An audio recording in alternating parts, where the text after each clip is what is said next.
성경에서 누가 어리석은 자인가? 먼저는 하나님이 어디 있느냐? 하나님의 존재를 부정하고 하나님 없다 하고 하나님을 믿지 않는 자가 가장 어리석은 자라. 그 다음 누가 어리석습니까? 죽음은 평안이다. After life, 내세. 천국도 없고 지옥도 없고 심판도 없다고 믿고 오로지 이 생만을 위해서 사는 자가 참 어리석은 자다. 만약에 죽어서 지옥이 있으면 어떡합니까? 큰일 나죠. 그래서 이 부자처럼 지옥불에 떨어져서 불꽃 가운데서 고통하며 땅을 치며 후회할 것입니다. It's too late. 다음으로 예수님이 다시 오실 것을 알고도 그 날을 준비하지 못한 자가 어리석은 자라 성경은 말하고 있습니다. 여러분, 예수님께서 부활하시고 성천하시면서 지상에 남아있는 제자들에게 약속하셨습니다. 그래서 사도행전 1장에 보시면 예수님께서 이 하늘로 성천하시는 장면이 나오는데 예수님의 제자들이 예수님이 하늘로 올라가시는 것을 보는 가운데 흰옷 입은 두 천사가 곁에 서서 이렇게 말합니다. 너희 가운데 하늘로 올리우신 이 예수는 하늘로 가심을 본 대로 다시 오시리라. 아멘? 아멘. 자, 너희가 지금 보는 대로 예수님이 하늘로 올라가시는데 너희가 본 그대로 예수님께서 다시 오시리라고 말씀하십니다.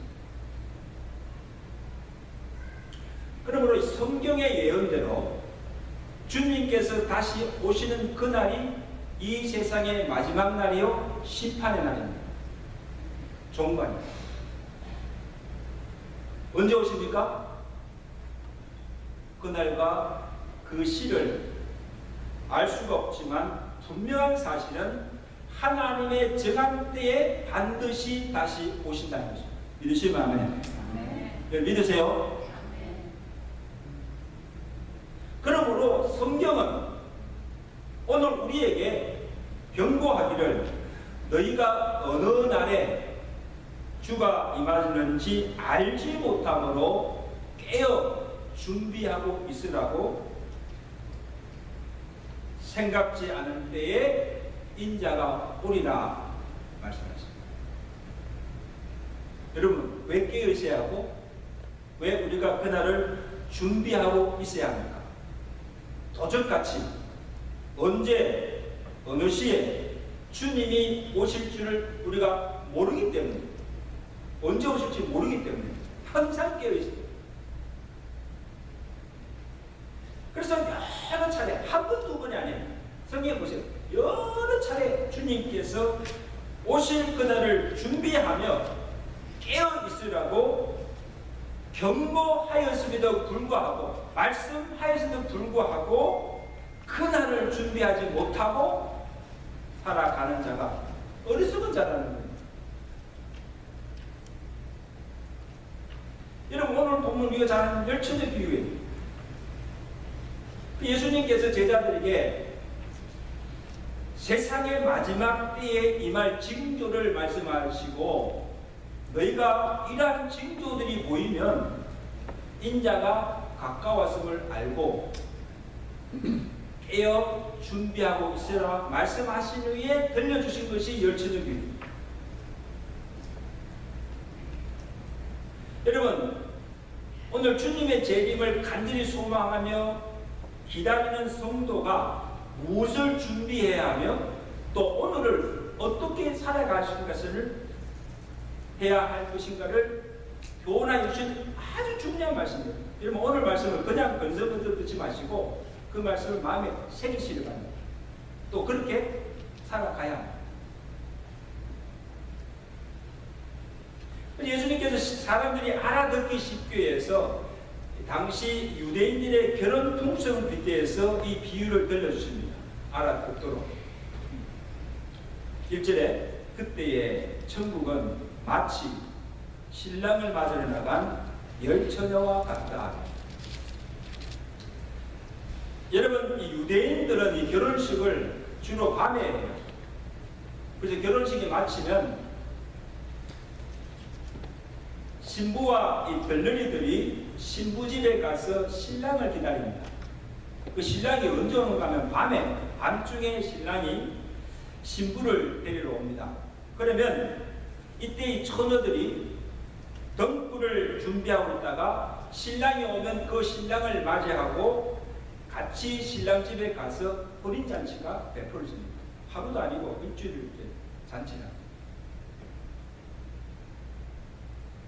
자, 그래서 이 비유에서 그때는 주님이 오시는 날이고 신랑은 누구예요?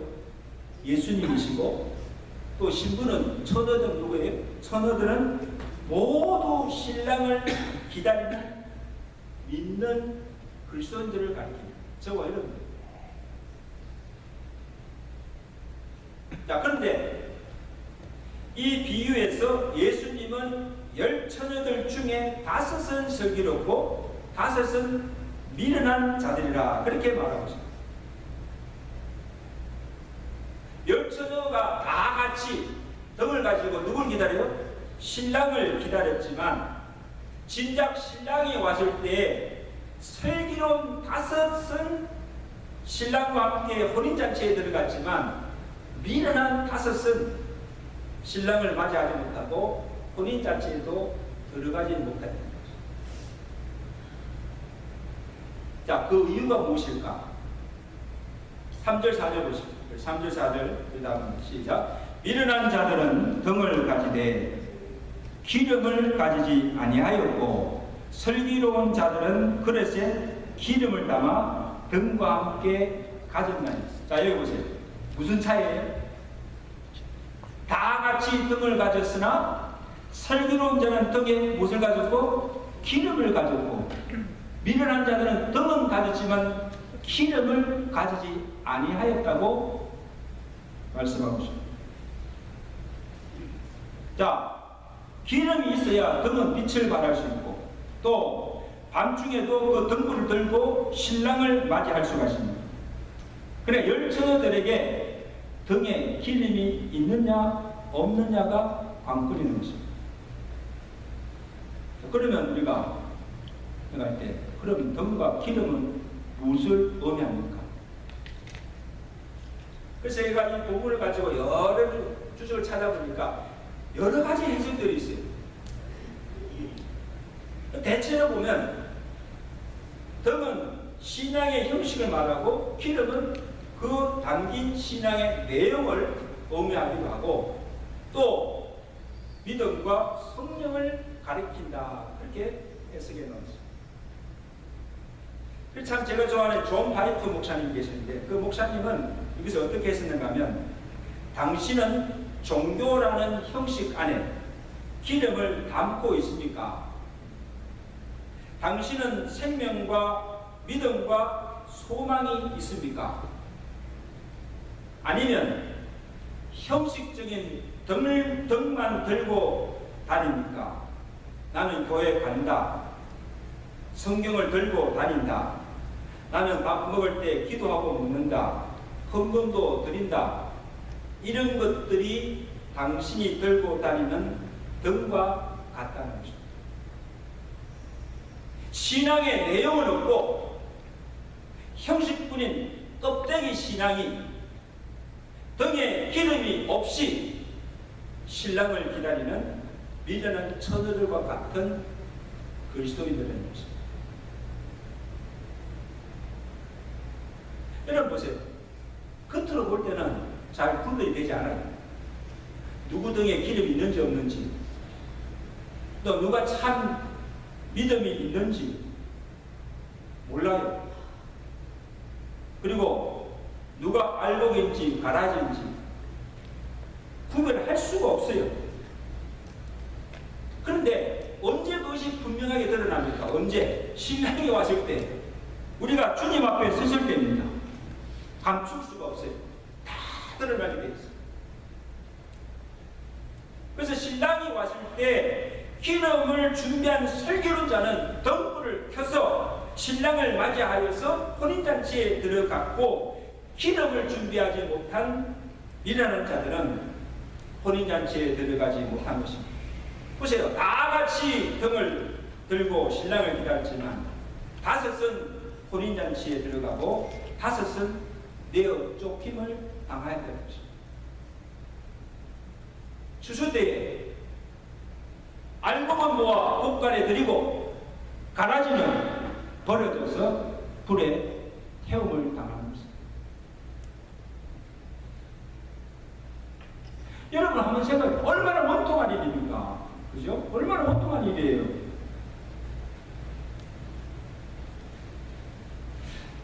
저는 본문을 보면서도 한 가지 주의해서 볼 것은, 이 미련한 자들이요, 처음부터 기름이 없었던 것이 아닙니다. 처음에는 기름이 있었으나 점차로 없어져서 기름이 고갈되어서 진작 신랑이 왔을 때는 등불을 켤 수가 없었다.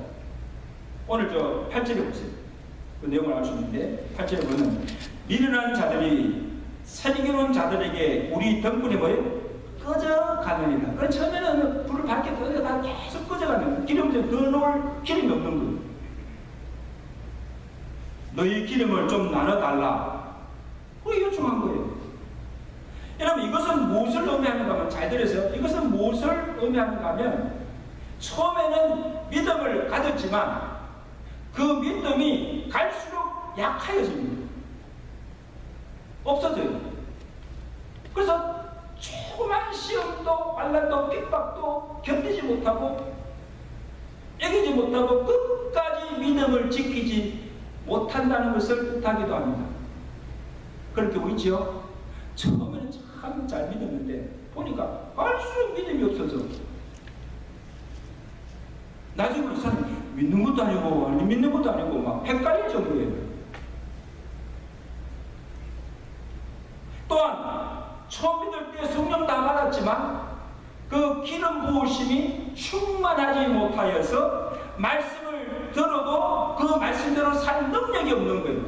그래서 경건의 모양은 있으나 경건의 능력을 잃어버린 무기력한 상태에 이르는 것을 뜻하고 있습니다. 기름이 떨어집니다.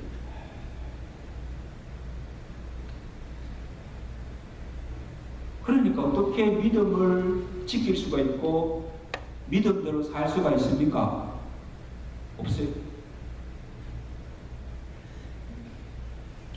그래서 좀 예수님께서 이미 말씀하셨잖아요. 인자가 올 때에 내가 믿음을 보겠느냐 탄식하십니다. 따라서 인자가 올 때에 무엇을? 내가 믿음을 보겠느냐. 여러분, 인자가 왔을 때 주님께서 찾으시는 자가 어떤 자입니까?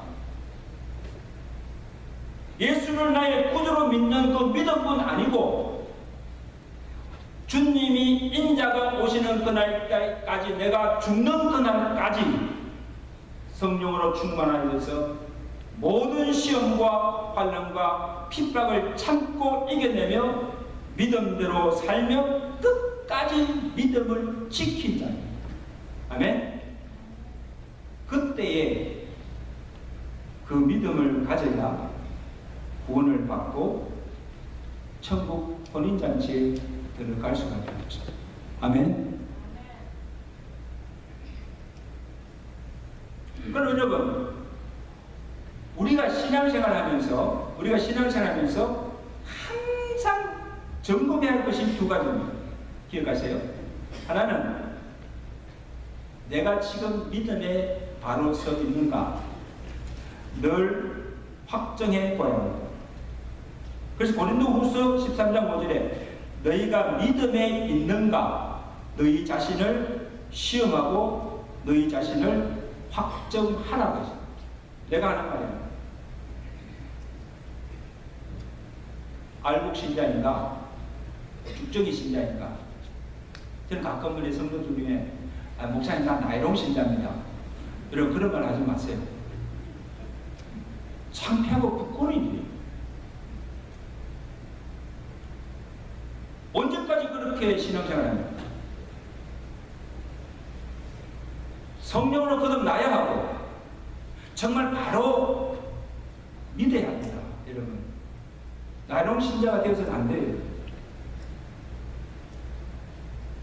그래서 내가 지금 이대로 믿어도, 내가 지금 이렇게 살아도 과연 천국 갈 수가 있는가? 지금 만약 주님이 오시면 내가 어떻게 그 주님을 대할까?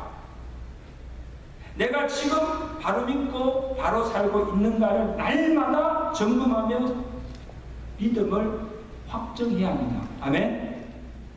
그래야 그날 오시는 그 주님을 영광스럽게 맞이하며 들림을 받고 천국에 들어갈 수가 있다는 것입니다.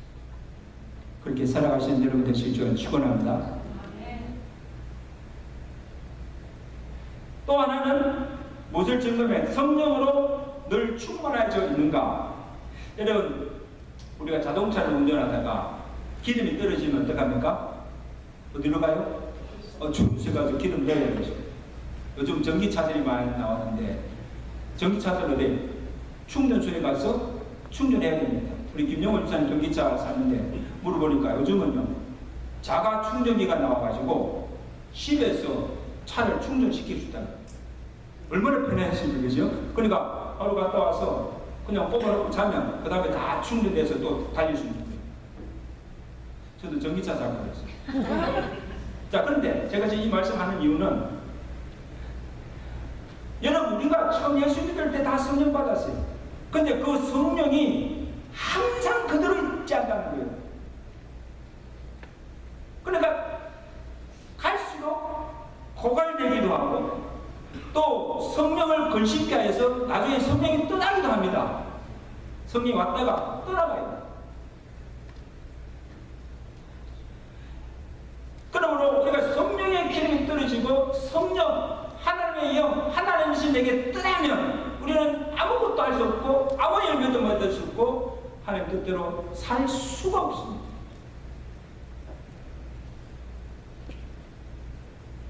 그래서 지금 내 안에 성령이 계시는지 안 계시는지, 혹시 성령이 떠나진 않았는지, 오늘 우리 교회에 성령이 떠나진 않았는지, 그리고 내 안에 지금 성령의 기름이 떨어지지 않았는지, 고갈되지 않았는지, 지금 내 영이 성령으로 충만해져 있는지를 늘 점검하고, 고갈되었다면, 메말랐다면 그냥 있어서는 안 되죠. 성령의 기름 부으심과 성령의 능력을 구하며 성령의 은혜로 채워져야 합니다. 아멘. 체험받아요. 그래서 여러분, 어떻게 보면 이 교회가 영혼 충전소예요. 어떤 분은 이 교회가 성령의 재련소라고 그래요.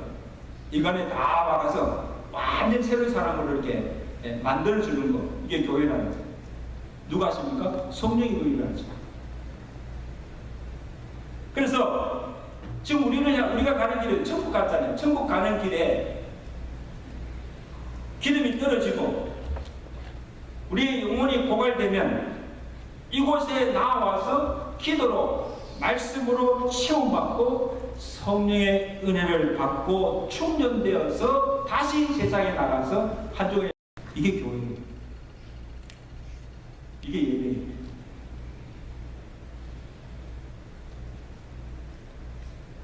여러분 한번 생각해 보세요.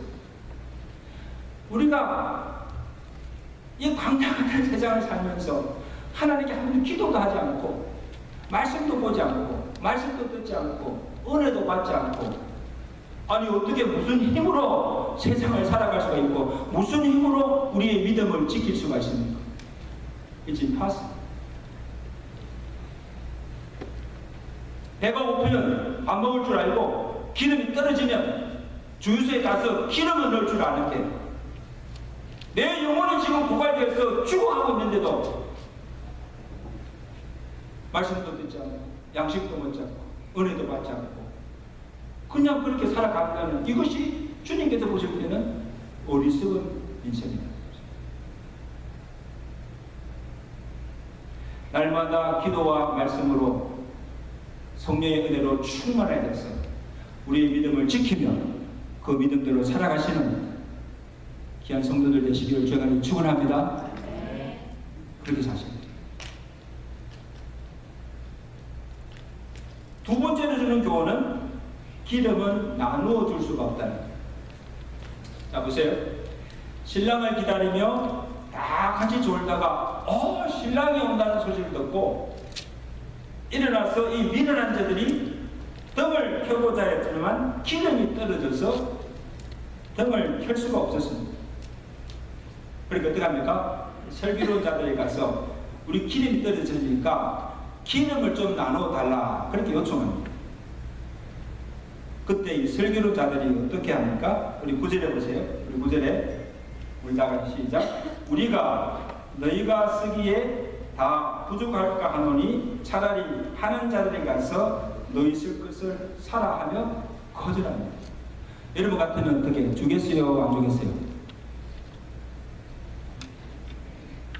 여러분 어떻게 보면 어리도 없고 그죠? 또 매정하고 야박하게 봅니다. 이거 좀 나눠주시면 좀 주면 되지. 안 주는 거예요. 근데 주님은 이 슬기로운 자들의 처사를 나무라지 않았습니다. 왜? 등의 기름은 자기 스스로가 준비해야 해요. 남의 것을 빌릴 수도 없고 또 내가 가지고 있다고 해서 구워줄 수도 없다는 거예요. 우리의 삶을 누가 대신하여서 살아줄 수 없듯이 우리의 신앙생활은 누구의 흉내도 낼 수도 없고 누가 대신하여서 해줄 수가 없는 것이 신앙생활입니다. 내 믿음이 아무리 좋아도 내 믿음을 누구에 나눠줄 수가 없습니다. 저는 그래요. 우리 교회 권사님 믿음도 좋은 권사님들 장로님들 믿음이 크면 좀 이렇게 연약한 믿음이 없는 성도들 이리 와 이거 내 믿음 중에 가져 좀 나눠주면 그래 골고루 다 믿음이 편하고 얼마죠? 이게 아니에요. 이건 하나님의 공평이 아니에요. 믿음 나눠줄 수 없어요. 아내가 믿음 좋다고 해서 예수 믿지 않는 남편이 아내 믿음으로 천국 갈 수 없어요. 우리 항상 큰아버님이 예수를 안 믿었어요. 근데 큰아버님이 예수 믿으세요 전도하면요 항상 우리한테 하는 말이 야, 내 동생도 목사고 내 아들도 목사인데 나는 빽이 있다는 거예요. 나중에 죽을 때 내 동생 옷자락 붙잡든지 아들 옷자락 붙잡으면 자네는 자동으로 천국 간다는 거예요. 너 왜?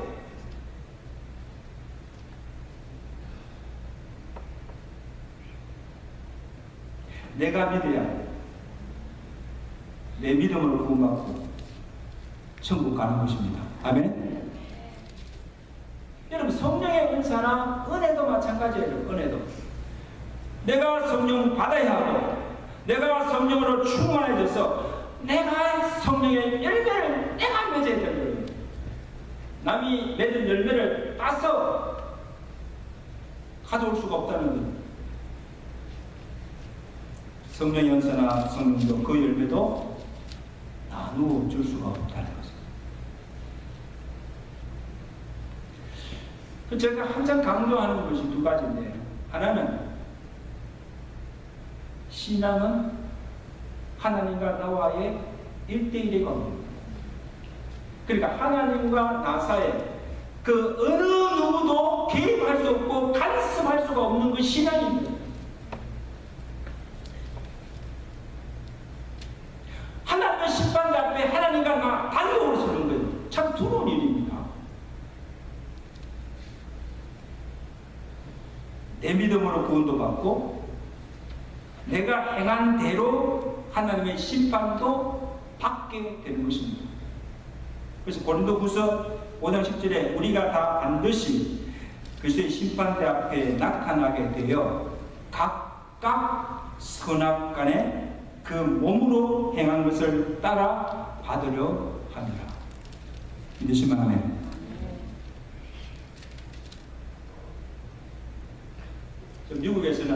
이 결혼한 부부가 다른 이름을 쓰지 않고 레스트 네임을 같이 씁니다.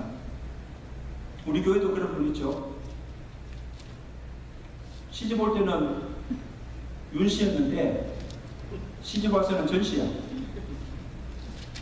하나도 이상하지 않아. 미국이 그러니까. 그래서 근데 라스트 네임 이름은 같이 쓰지만 각각 개인의 삶이 있고 그 삶의 평가가 다릅니다. 같을 수가 없어요. 그죠? 개개인이 사니까, 인생을 사니까 같을 수가 없어요. 그리고 부부가 같이 교회 다니지만요, 믿음의 정도나 헌신도가 다 달라요, 같아요. 다 달라요. 믿음의 분량도 다르고 교회에 헌신하는 그 충성도도 다 달라요. 같으면 얼마나 좋을까요? 아니, 목사님, 부부가 한 몸이지 않습니까?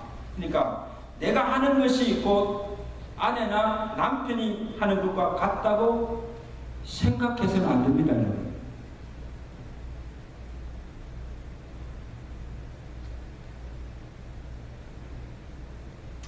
아니, 목사님, 내 대신 와이프가 열심히 하니까 되지 않습니까? No.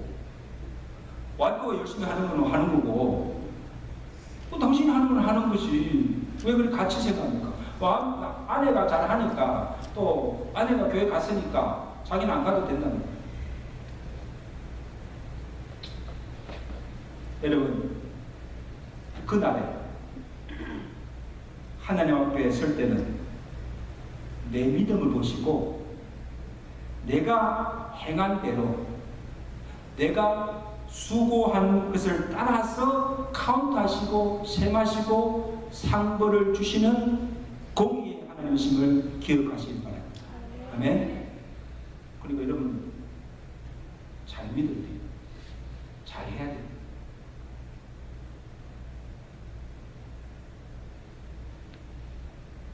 자, 마지막으로 주시는 교훈은 기회는 항상 잊지 않다는 것입니다. 본문 10절이죠. 우리 10절 보십시다. 그들이 미련한 자들이 기름을 살아간 사이에 신랑이 오므로 설기로 준비했던 자들은 함께 혼인잔치에 들어가고 문은 닫힌지라. 문이 닫혔어요. 근데 이미 문이 닫힌 후에 와서 미련한 자들이 주께 요청합니다.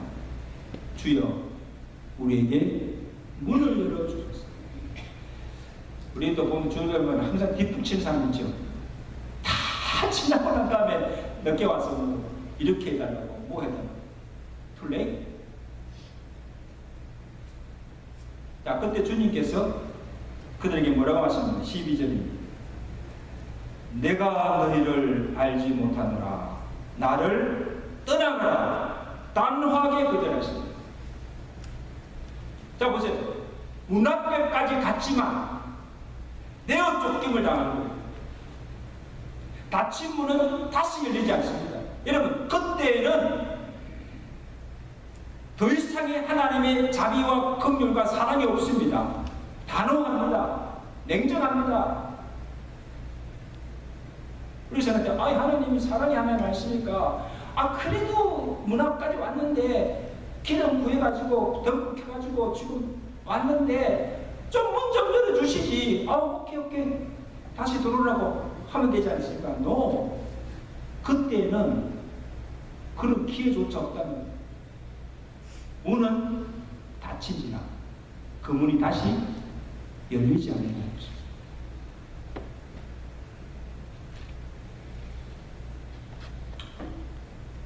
기회는 한번 놓치면 다시 오지 않습니다. 그러므로 기회 있을 때, 시간이 있을 때 기름을 준비해야 합니다. 오늘 본문에 보세요. 10처녀들이 신랑이 더디 와서 지쳐서 졸 정도로 충분한 시간이 있었다는 것이죠. 그럼에도 이 미련한 자들은 기다리다가 졸면서도 기름은 준비하지 않았다는 거죠. 잘 모르겠습니다. 자, 미련한 자들이 이 기름을 준비하는 이유가 무엇일까? 제가 한번 생각해보니까 그런 거예요. 신랑이 온다는 것도 알고 있었고, 등에 기름이 있어야 등불을 켤 수 있고 신랑을 맞이할 수 있다는 것도 알았어요. 다 알았어요. 그러나 아직도 시간이 있고, 아직도 젊으니까 살 날이 많이 있고, 언제든지 내가 원하기만 하면 기름을 살 수도 있고, 지금 아니어도 나중에 신랑이 올 때 그때 가서 준비하면 된다고 착각하였기 때문에. 착각입니다. 그래서 마땅히 지금 내가 해야 할 일을 하지 않고 계속 미루면서 게으르고 나태하게 그냥 살아가고, 그냥 게으르게 그냥.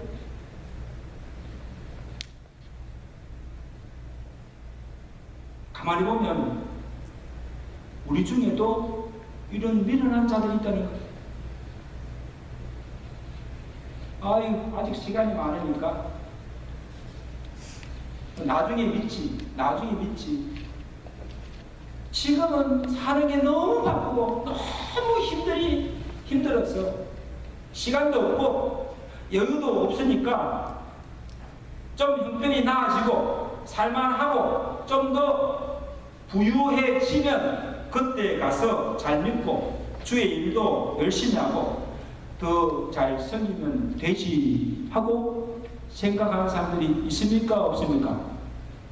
근데 내가 그동안 지켜보니까 그렇게 말하는 사람 치고 나중에 그렇게 하는 사람들이 별로 없더라고요. 그렇게 안 됩니다.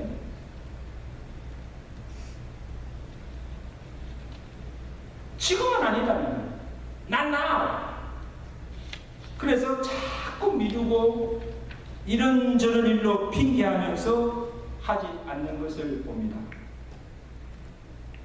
이보다 더 미련한 일이 없다고 주님께서 이 비유를 통해서 우리에게 깨우쳐 주는 것입니다. 그 미련한 뜻입니다. 여러분 한번 물어볼게요. 세상에 누가 내일 일을 알 수가 있어요? 알 수 있어요? 없어요? 내일 일을 몰라요. 언제 신랑이 올지, 언제 주님이 다시 오실지, 그날과 그 시를 누가 알 수가 있습니까? 몰라요. 그리고 내가 얼마나 살지, 언제 죽을지도 모르는 인생이에요. 그죠? 여러분 알아요? 그래서 이 어리석은 부자에게 주님께서 하는, 야 어리석은 자여, 오늘 밤 내 영혼을 도로 찾았니? 그럼 준비한 것이 누구시 되겠냐? 이 어리석은 자야. 오늘 밤 어떻게 할지 알 수 없는 인생. 근데 도대체 무엇을 믿고 그렇게 그날을 준비하지 않고 안일하게 태평하게 살 수가 있는가?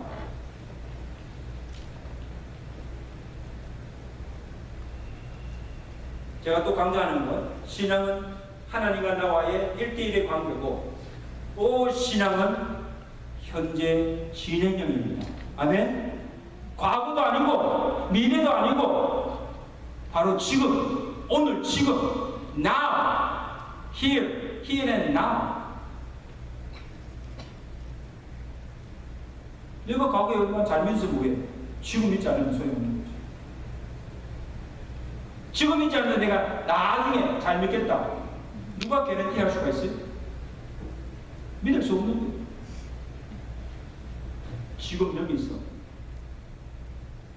지금 여기 있어. 어떻게 사는가, 어떻게 믿는가가 중요하다는 말씀입니다. 아멘?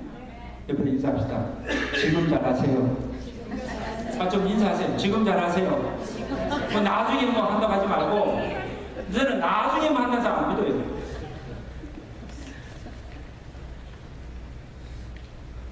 살아있을 때 잘하세요.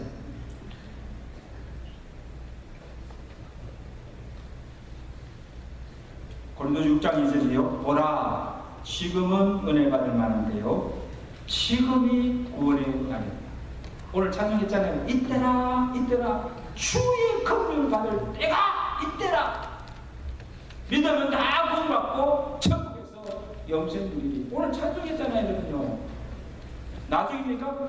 아니 지금 이때 은혜 받을 만때 지금 은혜 받아야 되고, 믿을 기회가 있을 때 믿어야 하고, 지금 믿어야 하고, 내게 일할 수 있는 건강, 내게 있는 물질이 있을 때에 주를 잘 섬겨야 합니다.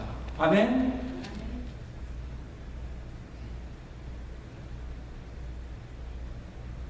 오늘 주님께서 이 비유의 근원으로 주신 말씀이 무엇인가 하면 우리 본문 13절 다 같이 크게 읽습니다. 시작.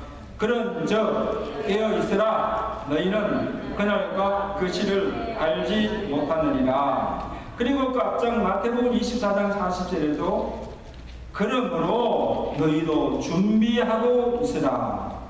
생각지 않은 때에 인자가 오리라. 그죠? 자, 두 가지입니다. 깨어 있으라. 또 뭐예요? 준비하고 있으라.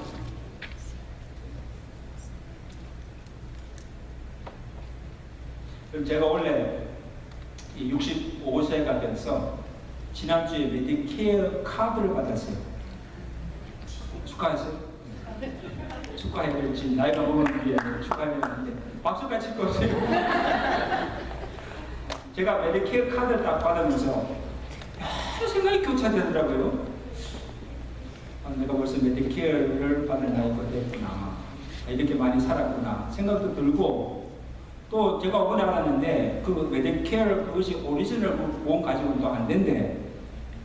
추가로 또 들어야 커버 안 되는 그 20%를 또 다 커버 받을 수 있도록 하기 위해서 메디케어 어드밴티지 또 보험이 있다는 거예요. 그것을 또 들어야 된다는 거예요. 그걸 또 에이전트 불러가지고 또 다 설명 듣고 메디케어 어드밴티지 보험으로 유나이티드 헬스케어를 또 보험을 들었어요. 잘했죠? 그러면 이제 건강 걱정 아파도 이제는 다 거의 커버가 되니까. 근데 앞으로 얼마나 더 살지 모르지만 은퇴 후에 생을 건강하게 행복하게 살기 위해서 메디케이드 보험도 들고 생명보험도 들고 또 노후 연금도 준비하는 거예요.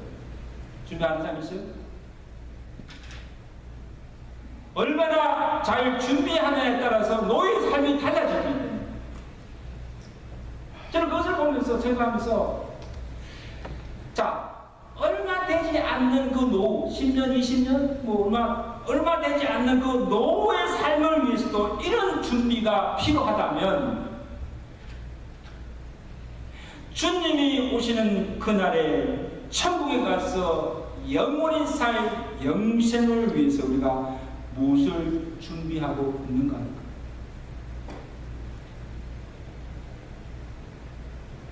천국과 천국을 믿고 영생을 믿는다고 한다면 지금 이 땅에 어떻게 사느냐 그것이 중요한 것이 아니고, 내가 했잖아요. 내 생, 나중에 천국에 가서 어떻게 살 것인가, 그것이 더 중요하지 않습니까? 제가 물어볼게요. 여러분 천국 보험 다 들었어요? 확실히 천국 보험 들었습니까? 네. 이 보험 들면 제가 보장합니다.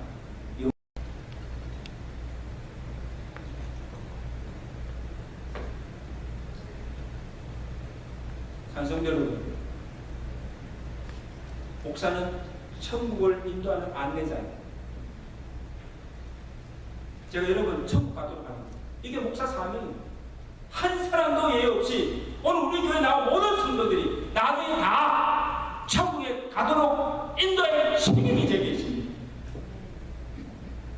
제가 간곡하게 부탁합니다.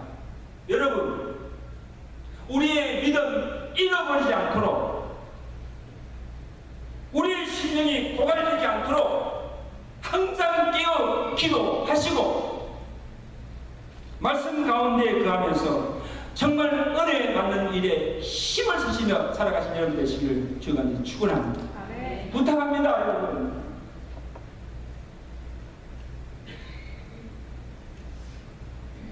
저는 참 안타까워서 저부터요. 이 코로나에게 지나면서 어떻게 우리의 신앙생활이 많이 해이졌어요. 열심히 식어지고 모든 신앙생활에 나태해진 것을 보고 정말 저 자신 다시 각성하고 깨어일어나 열심을 내야 될 줄로 믿습니다. 아멘. 여러분, 우리 교회가 지금 제가 목회를 시작하면서 계속 하는 일이 뭔가면 매일 큐티 말씀을 가지고 새벽마다 말씀을 전하고, 또 지금 이제 새벽에 나오지 않으니까 큐티 묵상을 보내가지고 묵상하도록 하고, 그다음에 성경 통독, 제가 이 교회 와서 30년 전부터 시작했어요. 하루 성경 한 장씩 읽어가면서 매일 성경을 읽고 묵상하며 신앙생활, 성경 문제를 풀어가면서,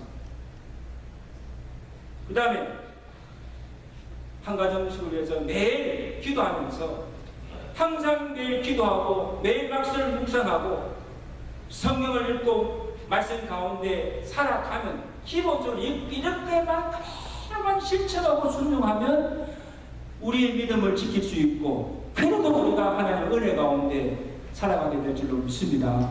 아멘. 그렇게 강력하게 이야기하는데도 그냥 건설을 듣는 거예요. 그냥 하는 이야기가 아닙니다, 여러분. 이게 천국 가는 길입니다. 이 세상 가운데, 세상 가운데서 믿음 잃지 않고 끝까지 믿음을 지킬 수 있는 비결이에요, 비결. 한번 생각해 보십시오. 일주일 내내 기도 한번 하지 않고, 말씀 한번 보지 않고, 또 예배 나와서 예배 은혜 받지 않고 어떻게 이런 신앙생활을 유지할 수가 있습니까? 할 수가 없습니다. 믿음도 자라지 않습니다.